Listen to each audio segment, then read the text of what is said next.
Hello mga kaibigan, maligayang pagdating sa aking channel. Narito ako sa isang magandang video tungkol sa Ken Yaman at Demet Özdemir. Bago lumipat sa aking video, huwag kalimutang mag-subscribe sa aking channel, i-like at ibahagi ang aking video.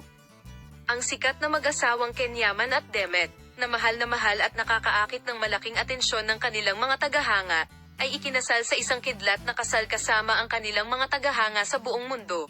Pagkatapos ng hiwalayan ang kanilang asawa ng 8 buwan, si August Hancock, sa mga nakaraang buwan.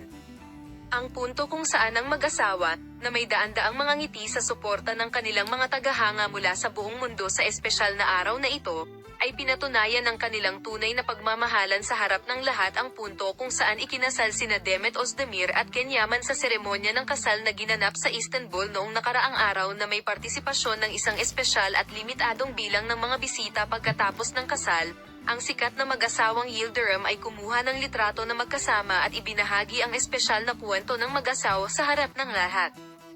Sa espesyal na araw na ito, ang mag-asawa ay sinamahan ng kanilang mga kamag-anak at mga sikat na kaibigan.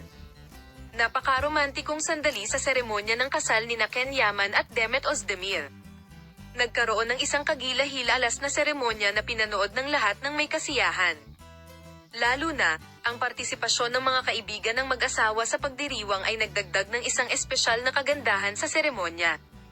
Pagkatapos ng espesyal na araw na ito, sinimulan ni Ken Yaman at Demet na tamasahin ang bagong simula ng proseso ng kanilang kasal. Namahaji ang mag-asawa ng mga bulaklak sa kanilang mga tagahanga na nagtipon upang ibahagi ang kanilang kaligayahan. Salamat sa lahat sa panonood ng video.